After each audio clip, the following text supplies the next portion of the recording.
I want to ask you a question. Please. Do you think you're establishment? I don't think I'm establishment. I'll explain to you why I don't think I'm establishment. The establishment is behind closed doors. No, but I'm saying you have power of some kind. If we're going to play that game, then you have power. No, not at that level, though. You're talking about... Well, of course, there are different levels of power and different levels of influence. Right. What I'm saying is that, and you gave the example of pre-revolutionary Iran, pre-revolutionary Russia, the Romanovs seemed to have all the power. They were the establishment. Turned out it didn't do them any good. You don't think U.S. Kissinger, UK...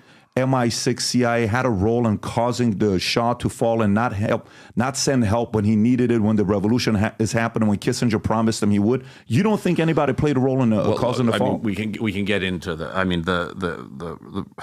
In this video, Douglas Murray exposes Patrick Bet-David's establishment lies. Patrick Bet-David tries to argue that there's a powerful, secretive group running everything behind closed doors, but Douglas Murray really pushes him back hard. He questions Patrick Bet-David's logic and challenges if he himself holds power, because let's be real here, PBD is not just some outsider. Douglas Murray really breaks down on how power isn't as simple as some hidden elite controlling everything.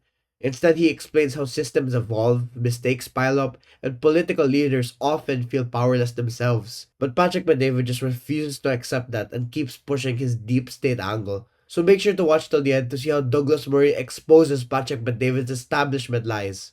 No, I do not think there is an establishment in the West that is capable of doing the things that you suggest. Who is capable of causing mayhem?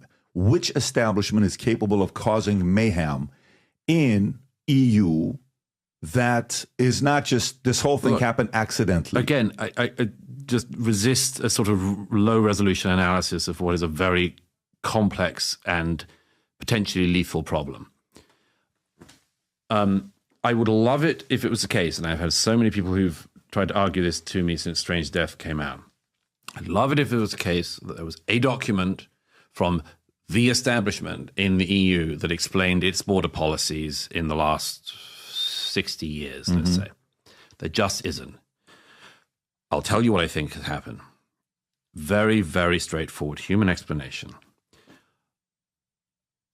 The borders started to open after the Second World War. They invited in what were called guest workers, the Gastarbeiter program in Germany, mainly people from Turkey. They asked them in, invited them in, because there was a need to reconstruct Europe after the war. There was an assumption, Angela Merkel herself said this in 2010, there was an assumption that the migrants would go home after they'd arrived. There was every mistake possible was made, but, and in retrospect, we just say, how the hell did they make this mistake? I mean, who could have guessed that a Turkish man moving to Hamburg, Berlin, might want to meet a nice woman, and if he met a nice woman, might want to have nice children, and if he had nice children, might want a nice house and a nice salary and so on, and might not want to go back to Turkey. And that's one of the better countries that people enter Europe from. They didn't see it coming. They didn't predict that. And they slowly, as the decades went on, lost control. And every single time, as a famous politician in the UK said, every single time somebody inherited office, they saw all of these problems they were inheriting, and they could see the problem was getting worse and worse and worse. And they knew that they were less and less capable of dealing with it. And they knew that they should leave it for their successors because this was too difficult to deal with today. Now, tell me that when we come to the case of the US, something similar isn't happening. What has been the story of illegal migration in recent decades? Always the push to say, look, we're not going to be able, and this is from Reagan, and this is from everyone, the dreamers. Why was this framed as the dreamers? Because always it is, look, we've lost control of the border. Yeah. Millions of people have come in illegally. Nobody has controlled it. It wasn't that Dr. Kissinger or Hillary Clinton or anyone else wanted this to be the case. Although there are some politicians, I should say, who do like the idea of utter chaos, and we can come back to that if you want. But every single time it was, these people are in our country already. What do you want to do? Keep them in the black market? Keep them working illegally? Keep them in this shadowy shadow economy? Or should we just say every, 10 years amnesty? It's so much easier to do the latter. So Murray's really laying the groundwork here. Mass migration wasn't some grand scheme, just politicians kicking the can down the road. The guest worker program, it was built on the dumb assumption that people would work, and then leave. Shockingly, they stayed. Every leader saw the problem, realized fixing it was too hard, and then just left it for the next guy. And for PBD, he's just desperate for Murray to say it was a conspiracy. But Murray's not biting into his trap. He's saying it was incompetence, not a plan. And even when Murray throws him a bone, saying some politicians might like chaos, PBD just ignores it because it doesn't fit his whole narrative. If we were sitting here and we were talking about amnesty, and you say, why not get these people into the legal job market? And why not let's get them paying taxes? And the easiest thing in the world is to say, that makes sense. Yeah, let's get them into the economy. Of course, the harder one, the restrictionist argument, is every time you do the amnesty, you give the thumbs up to another X million people to cross the southern border.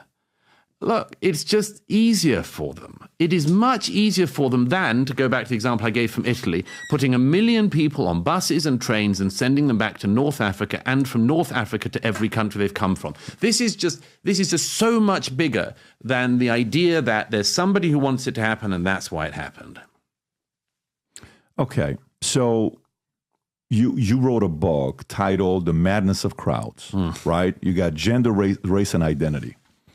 We may differ here, but that's the part of conversation. There's the risk of me being wrong, you being right, and vice versa, or neither one of us being either one of them. An audience sits there and agrees with you or with me. Who do you think is more influential? The loud, screaming, crying, complaining crowd, the mob, or in my case, you're not going to like this word, but I'm going to use the word, and you can, define it any way you want, and you can say it's an elementary, but a powerful minority of folks who are working behind closed doors to keep control and influence around the world. Meaning, you got two guys, right? Say you're a governor, you're a Speaker of the House, you're a senator, you're a president. What's more scary for you? Is it 10,000 of us marching in the street saying, you're the worst leader, you're an Islamophobe, you're a horrible human being, this guy doesn't deserve to be in office? Does that have more power? Or the guy from the top and says, hey, Douglas, here's what we need you to do tomorrow. You're going to get in front of the crowd. You're going to do this, you're going to do that. Or else you're not going to get funded for your reelection. Nothing's going to happen to you. Who do you think has more power? It would depend absolutely each time and always on the circumstance. Absolutely each and every time. So Murray's making a really solid point here. Yeah, amnesty might seem like a quick fix, but it basically tells people that crossing illegally can still get you legal status down the line. And that just encourages more of it to happen. Italy's whole mess with mass deportations proves how governments would rather avoid the problem than deal with the nightmare of actually enforcing strict immigration policies. PBD, though, does his usual thing. He's acting like there's some powerful minority secretly pulling the strings instead of just openly admitting that immigration policies are usually just a mess of bad decisions. For example, Germany's visa policies got out of control because of straight-up mismanagement, not some grand conspiracy. Fisher even admitted that it was a disaster. But PBD just can't accept that sometimes government are just incompetent. He always needs some shadowy villain behind it all. Look, sometimes the crowd breaks through. Sometimes it fails to break through. Sometimes, if there is anyone in the position you describe, sometimes there are people who have power. Sometimes you can, one of the interesting things we've learned in America in recent years is, sometimes you can pull a lever and it turns out nothing happens. There are lots of situations where the person who is assumed to have power feels effectively powerless. I mean, one of the reasons I am not as I say, low resolution, there is a explanation for everything, there's always a person or a document and so on, or a secret tape, is because my experience of watching politicians and others in many countries is I'm always struck by the extent to which they feel incapable of doing things. Because there are things in the system, and again, left and right, you see the same thing.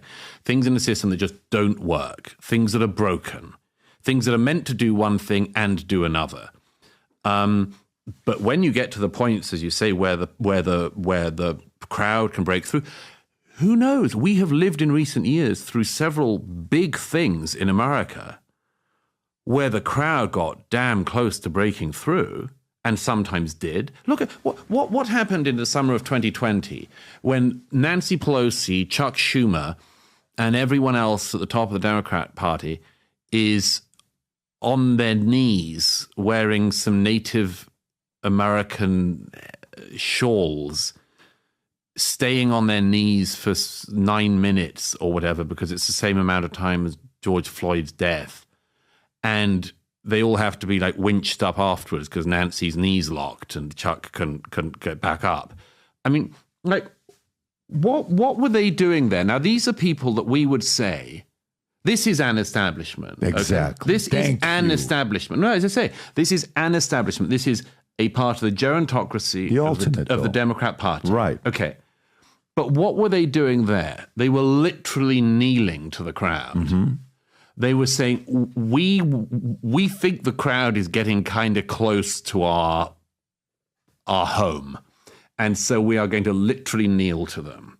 These people at this point clearly felt incredibly fragile, like wildly fragile. They knew that there was a kind of revolutionary thing happening in America. You had some cities burning down. You had people being attacked all over the place. Law and order broke down in many cities. So that's an establishment at a moment of real worry. I think that happens much more often than people think. And wrapping this up, Murray basically shuts down PBD's whole oversimplified take on power. He makes it clear that politicians aren't always in control the way conspiracy types imagine. A lot of the time, they feel powerless, trapped in just broken systems, or just forced to react to pressure. In his example, the 2020 protests, where top Democrats literally kneeled in fear of public outrage. That wasn't strength, it was just panic.